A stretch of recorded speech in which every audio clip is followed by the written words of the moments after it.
Welcome everyone. When Yom HaShoah falls out on the week of Shabbos Parashat Kdoshim, it feels more appropriate. And in Chutz La'aretz, certainly Achreinos Kdoshim. We refer to those who were lost in the Holocaust as Kdoshim. And Kdoshim isn't just the name of the parsha, as sometimes happens. It's also the theme.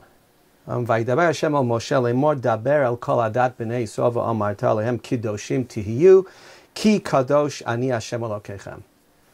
Be kadosh, because I, HaKadosh Baruch Hu, am kadosh. And the summary pasuk of the parsha, V'hi yitem li Kdoshim ki kadosh ani Hashem va'avdil eschem min ha'amim lihiyos li.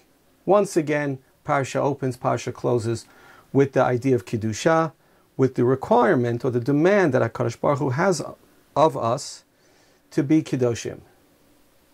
Okay? This idea of Kiddusha and its connection to Yom HaShoah is one that comes naturally to us, but is also one that's not as simple as we would think. On either side, Yom HaShoah, it turns out, is not so simple, and being Kadosh is not so simple.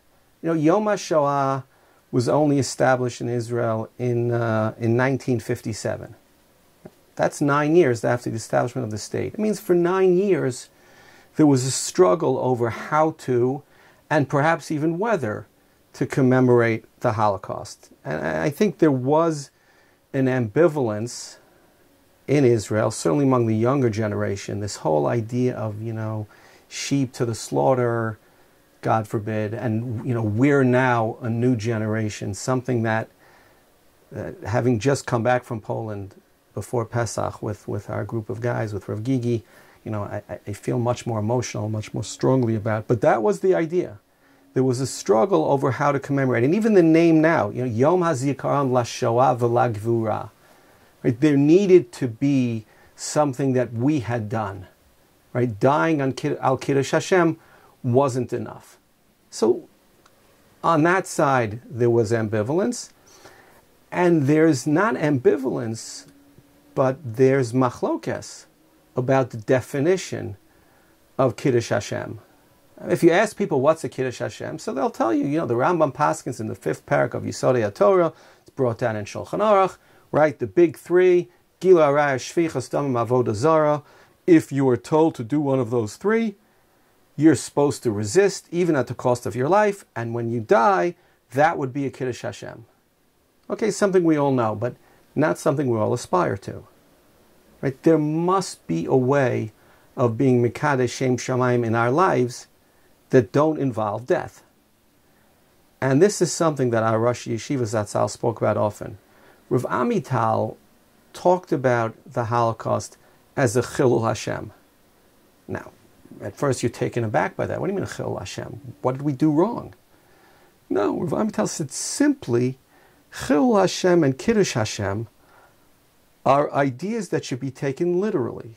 They're not just halachic concepts. Chilul Hashem means to profane God's name, to make God less present in the world. Said Rav Amital, who respected the God of the Jews during the Holocaust? Nobody. On the other hand, he said, the founding of the state is a Kiddush Hashem. Why? Because it's Haschalta de Geula, because it means Mashiach? No, he said when the state was founded, the God of the Jews became more respected in the world. He became more present in the world. He became a player in the world.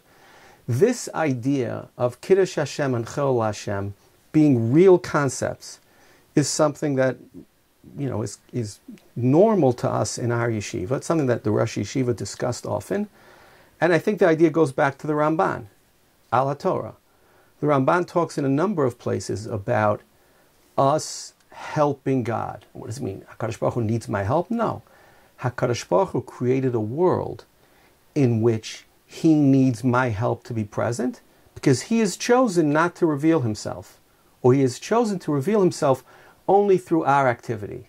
So, for example, If somebody wearing a yarmulke on Fifth Avenue sees an old Chinese woman who's about to be run over by a truck and runs into the middle of the street to save her life, and he saves her life at great personal risk, everybody there says, wow, the God of the Jews must be a great God. Look what his people do. Look how they risk their lives to save other people. The God of the Jews becomes more present on Fifth Avenue in that moment than he was before. That's a Kiddush Hashem. That's what we can do. When we ask ourselves, what do we want to take out of Yom HaShoah? Right? What's the lesson for us? The lesson for us is if the Holocaust was a Chil Hashem, the lesson for us is we have to make a Kiddush Hashem. Now, how do you make a Kiddush Hashem? Very briefly, Rav Menachem Zemba was one of the great Gedolim in the time of the Holocaust. Rav Lichtenstein had us buy Totzos Shabbos when we learned Eruvin. It's a sefer that he wrote. An enormous Talmud Chacham who played no particular role before the Warsaw Ghetto. He was offered the position of Rav Rashi of Yerushalayim. He was offered the position to succeed as the Rosh Yeshiva of Chachmei Lublin. Didn't take public positions. He was just a Ger Chassid, a plain person. But the Ger Rebbe told him to take a leadership role in the Warsaw Ghetto, and he did. And at some point, Rav Menachem Zemba took an astonishing halachic position vis-a-vis the idea of Kiddush Hashem. And it's one that Charedim deny to this day because it sounds almost Zioni. But I believe it to be true. I have no doubt that it's true. It's recorded by Hillel Seidman, who was the head of the Oneg Shabbos group, who was a well-known historian, himself probably Haredi, had no reason to make this up. Okay? Rav Menachem Zemba said, when the Warsaw Ghetto was clearly going to fall, he said, the definition of Kiddush Hashem has changed. He said, it's true. If somebody puts a gun to your head and tells you, worship Avodah Zarah, or I'm going to kill you, and you say, kill me, that's a Kiddush Hashem. He said, we're going to die anyway. The Nazis are not giving us a choice. It's not as if we say to ourselves, if we announce, fine, we'll convert to Christianity. He said, it won't matter. He said, under those circumstances, you have to die with a gun in your hand. He said, under those circumstances, you have to object, and you have to rally, and you have to have an uprising. And Rav Menachem Zemba was a major supporter of the uprising. I often think of the Warsaw Ghetto as being some kind of modern-day parallel to Beitar. Okay, it ended the same way, in complete tragedy. Each of them had a hero, right? Beitar had Bar Kochba. The Warsaw Ghetto had Mordechai Analovitz, who led it, but each had a religious sponsor. Rabbi Akiva supported Bar Kochba. Rav Menachem Zemba supported Mordechai Analovitz. I'm not saying personally, but he supported the idea, and he thought that that was Kiddush Hashem. Again, we desperately don't want to be in situations like that.